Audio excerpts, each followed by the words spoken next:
All right, ladies and gentlemen, one and all, we have finally reached the beginning of Phase 2 of the MCU with the divided Iron Man 3, which is the third installment of the individual franchise, but this acts more as a follow up to the Avengers. And before I get into before I even start with this review, and this review is probably going to go on for a while because I kind of have a lot to say about this one. Uh, Let me try and choose my words carefully here. When I first saw this movie, it pissed me off. Like it really, really got on my nerves when I saw this movie.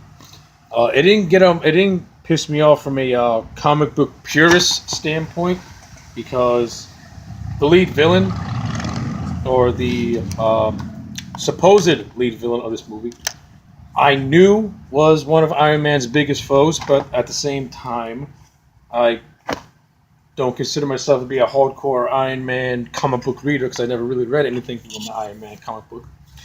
But I was mostly pissed off because I am not a fan of bait and switch. I don't like being lured into a movie theater with one thing and then seeing something completely different and then seeing something completely different, having my expectations be just crumbled to shit because what you were showing me looked awesome, and then when I just wanted to. I wish I had a camera back then so I could just vent my frustrations on the internet. But yeah, that was my initial reaction when I saw this movie, and then in proceeding and then in the preceding viewings of Iron Man 3. Well, some of my opinions remain the same. I've grown a little. I'm not so harsh or critical on it as I was before. But I still have a lot of problems with this movie, and it's still a movie that really eats at me whenever I watch it because you had the potential for this thing was just so off the wall. And why would you do something like this? Why would you do this change and apply what you're doing with one thing and then put it to something else which was just plain generic and just to me came out of left field and just like it doesn't make a whole lot of sense. Those were my initial thoughts when I first saw this movie. And now, what is it? This came out in 2013. Now it's 2017. So let's see. 4 years later, let's see how it holds up now.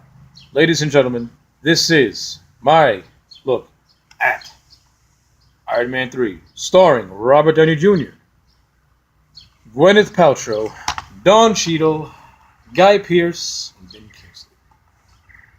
All right, let's get to work. This will be a pros and cons approach to the review because I think a pros and cons approach to this particular film right here will probably come across a little better. So let's get started, shall we? Pro. As usual with these movies, the acting's on point. Robert Downey Jr. as Iron Man is great, and I love the whole idea of him suffering from post-traumatic stress disorder following the events of the Avengers because before that even happened, Iron Man, like the most advanced thing in Tony Stark's life was the Iron Man suit, and then once you start throwing, the Hulk and Thor into the mix,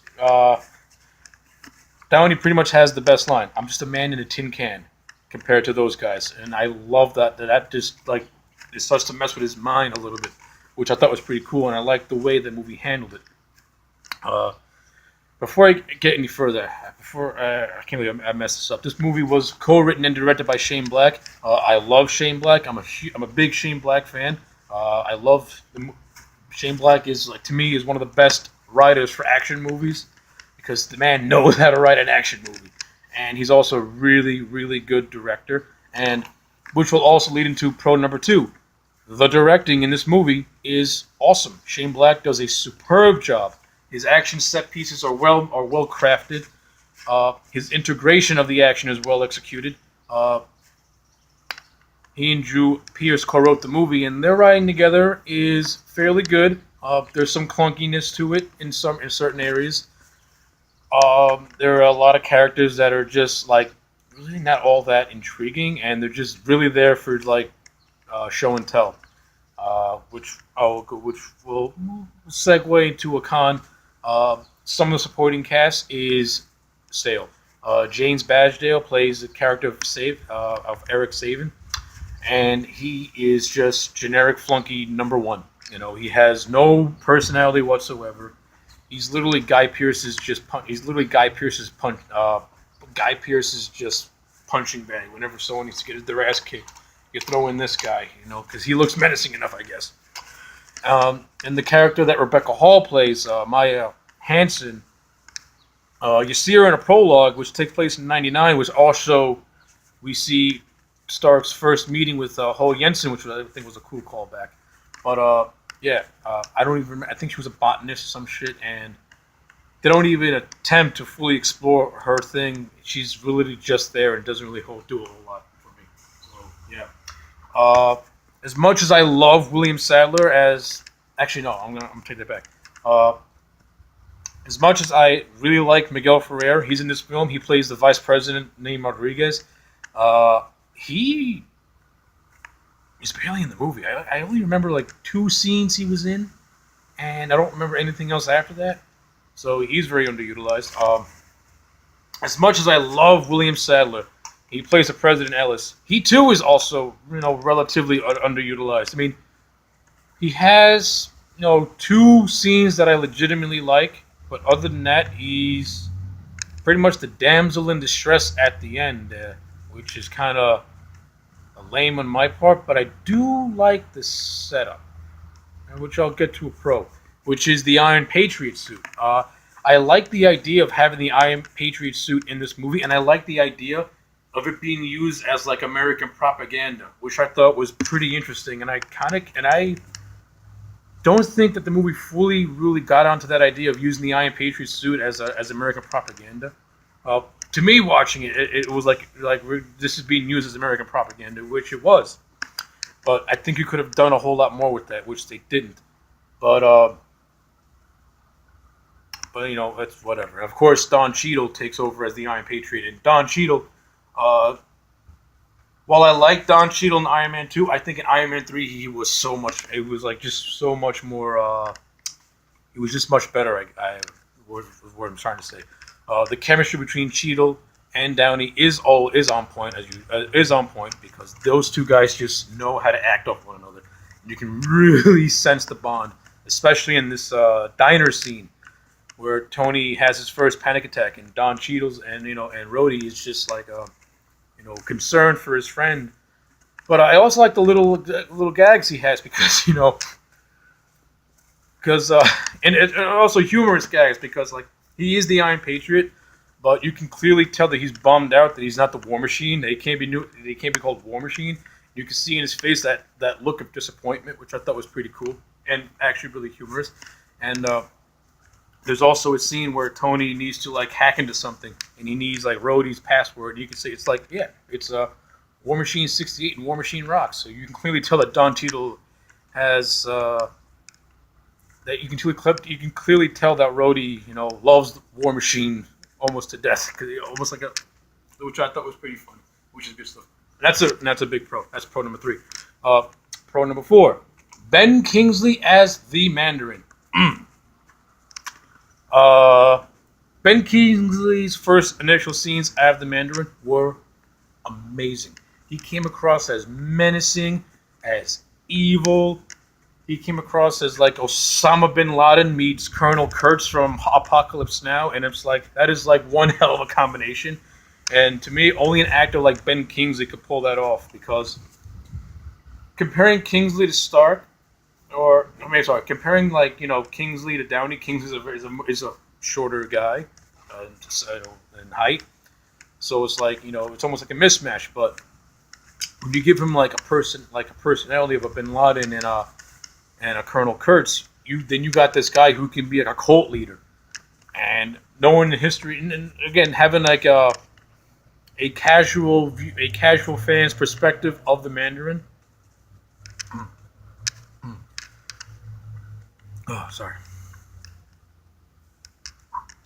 And knowing that he's someone that he's highly trained martial artist.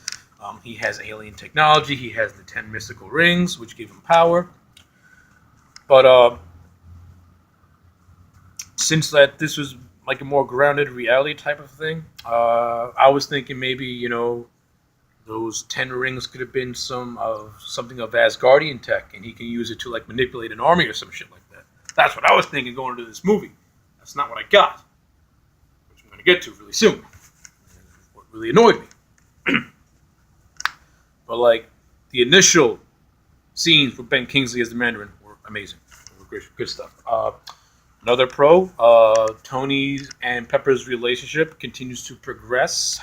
I think it's taken on a natural progression where they're living together, but because of Tony's PTSD, it's putting a strain on the relationship now because Tony now is pretty much a man obsessed, and he's creating like he's creating like a ton of Iron Man suits as security because his obsession now is to protect Pepper from almost everything because of the events of New York, of the New York invasion, and that's driven the man. You can clearly it has driven the man paranoid, which I thought was also a cool thing too. Again, you're giving more depth to Stark, the guy who started off as pompous and bombastic. Now he's has a strong dose of reality, and he's still pompous and bombastic, but now he's starting to learn that there are things out there that are just gonna put you to shame, buddy boy. All right, now let's get back to let's get to the cons. Big con of this movie is Guy Pearce as Aldrich Killian. I am not a huge fan of Guy Pearce. I think he is a subpar, mediocre actor at best. He's not horrible or horrendous. To me, he's just there. And him as Aldrich Killian, he's basically playing like evil businessman in a white suit with blonde hair guy. He's like, let me get like Justin Hammer and Obadiah Stane as the evil businessmen. Like, Jesus Christ. I'm sick and tired of seeing, every time I see an Iron Man movie now, it's, who's the next evil businessman? Let's do this. I was like, come on, give me a break. Like, you put more attention on the evil businessman than you do on the actual villain that's, has a little bit more intrigue to them. Instead, I gotta deal with the exact opposite of Stark, the evil businessman number one. Like, not interested. Which also takes me to my biggest criticism of this movie is that the Mandarin is not really the Mandarin. He's just an actor playing a role, and the Mandarin was just a face to put to a bunch of bombings. And of course, there's revealed that these bombings were caused by this thing called the extremis virus, which turns you into like an exploding bomb or some shit. I don't know. Something stupid. And of course, it's revealed that Aldrich Killian is behind all this. And I forget what his motivation was because I just don't care. And the reason why I don't care is because the second the reveal happened, I was completely taken out of the movie. I was more focused on why. Just flat out why. You wasted so much time building Ben Kingsley up as this menacing badass. Me eagerly awaiting the confrontation between him and Stark finally in the third act. And it's just some drunken pill-popping actor. I mean, Ben Kingsley was hilarious. I mean, this movie proved that Ben Kingsley's range as an actor is flawless. He can go from being menacing and brooding to fucking drunken hysteria, and that's the mark of talent. But speaking as a movie fan and someone that was expecting something much better than what I saw, I'm like, why did you have to do this? Why did you have to go this route? I mean, like. And don't get me wrong, like the comedy in Iron Man 3 is actually really funny, but there are some parts of the comedy where like the slapstick just gets really fucking annoying to me. Like, I'll give you a big example. Example of when the comedy works. There's a scene where Happy Hogan played by John Favreau, is talking to Eric Saban, played by James Badgedale, and they're having a brief banter, and Favreau has this line of because Favreau thinks that Saban's giving some guy some drugs, and he takes one, and they have a confrontation a little bit, and like Favreau's delivery is so good, and Badgedale's response was great. I just can't remember what he said, but that's when the comedy works because the scene is shot very tensely, but the comedy works because it's done in a serious way, and it's not done in like this fucking like cheap ass way where I'm just like groaning. Why? It was done in a way. It was like that's very funny. What's gonna happen now? Oh my god, I can't wait. So that's when the comedy works, and of course the bantering with Rhodey and Stark works. There's also a very funny scene where Rhodey liberates this like Pakistani workshop, and he thinks it's actually the Mandarin's hideout. See, and it ends up being not. That I thought was pretty funny, because they're all thinking like, yeah, I'm Patriot. I am Patriot rules. That was funny. The scene where Tony meets an obsessed fan in a news van. That was funny. Let's see. There's this really cool action sequence where Tony saves a bunch of people after Air Force One's exploded, and like he puts them in the water, and then a truck hits the Iron Man suit. That was corny. There's also a scene where Tony's about to suit up and take on Guy Pearce, who has the extremis virus, and the chute crash lands and breaks, killing off the triumphant moment. That was stupid. I mean, I understand why you did it to break the convention, but it came across to me as silly. It's like, really, you just ruined this intense moment. You just ruined this intense moment with slapstick comedy, and it's like, why? Why? Just really, why? These things annoy me when I'm watching movies like this. Like, I don't mind humor in movies. I actually like humor in movies, especially if the humor is done right. Because in real life, people use humor to alleviate, stressful things that happen to them. That's what makes us human. We need to find humor in things to ground us.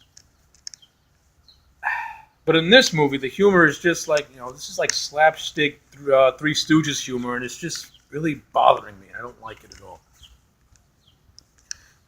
So we get to the big climax, and Guy Pearce reveals, "You're looking for the Mandarin? I am the Mandarin." And I'm just like, at this point, I'm just like, can you just speed up? I'm done with this movie. I just want to get the fuck out of this theater and just go home, because I'm done. You just ruined, to me, you ruined, my whole thing was soured once Guy Pearce just threw salt on the wound. I am the Mandarin. I'm the generic blonde guy with no personality, with a plan that no one's going to remember. But I'm the Mandarin. Not that guy who looks more like a Mandarin. I'm the real Mandarin. Blah. So yeah, Pepper. I forgot to mention Pepper. Early on, gets kidnapped by Guy Pearce and is being given the extremis virus, and she does the kill shot, and I'm just like, just hurry up already. I'm done with this shit. I don't want no more. And prologue. Stark gets the arc reactor out of his fucking body and shit like that, and blah blah blah blah blah blah blah blah. At this point, I was like completely out of the movie, and I was done. And to get back on one pro and also one con,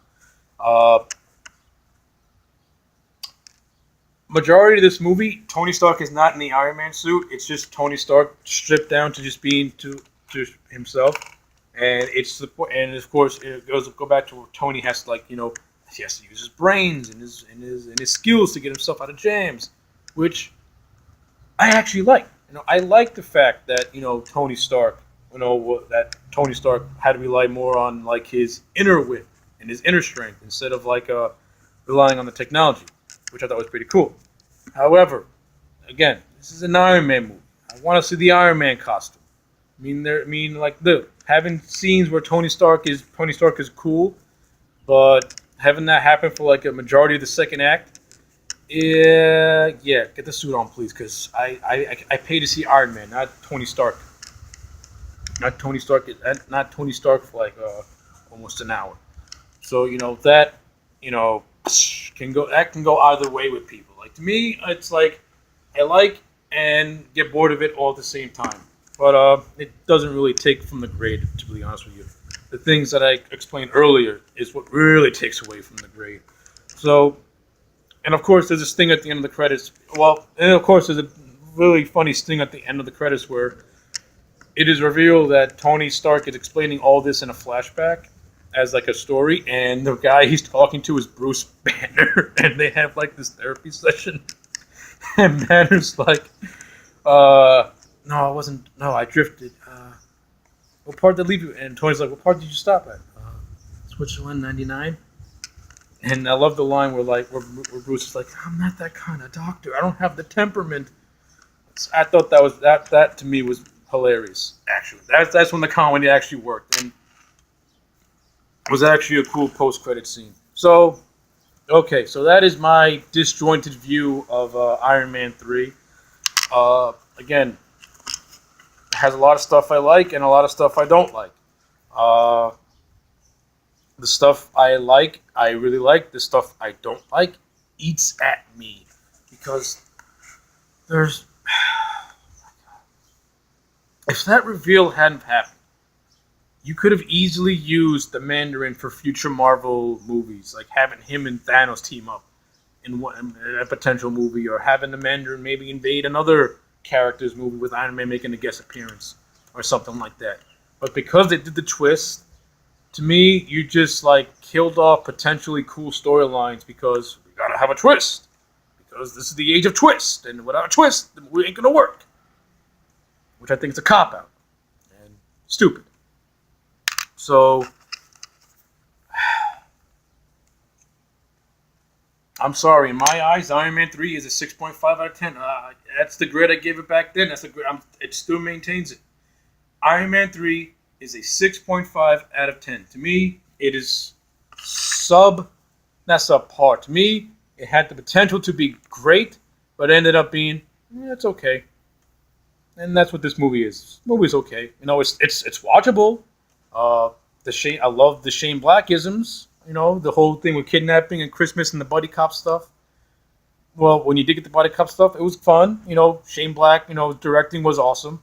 The acting was on point. The action set pieces were phenomenal. Like, that whole, the whole thing of Tony Stark's house being destroyed was a fun scene. The scene, the action set piece at the end with the Iron Man suits, it was over the top, but it was fun to watch. What else? There's a couple of scenes of Tony Stark as Tony Stark taking on Eric Saban, which were fun to watch. There was the big screen. There's a scene. There's like the scene at the Chinese theater with Happy and Saban, which is also pretty cool. So, like I said, it had cool action set pieces, and of course, that whole Air Force One scene, when I actually look at it, was really well executed scene. Again, the action set pieces were great, but the misguided lead villain, the overall reveal of who the lead villain really is, and to me, his whole motivations were just, blah. And it takes a lot from me. To me, that takes a lot because when a movie pulls a bait and switch on me, I'm going to be very harsh on you, especially if you don't have a proper follow-up to it. I'm going to bury you. And Iron Man 3, in my eyes, deserves to be buried. Deserves to be ripped apart for just tricking its audience for no reason whatsoever. And it wasn't even a clever reveal, too. It was a stupid reveal. So once again, 6.5 out of 10. Iron Man 3, you have deserved the 6.5 out of 10. Like it and own it. Anyway, I'm sorry this review, I apologize if this review ran really long. I just had a lot to say about this movie because I had to get a lot off my chest. Anyway, I am AJ Legend. Like, comments, and subscribe, and I'll see you again as we journey through Phase 2 as we get to Thor: The Dark World. Stay tuned.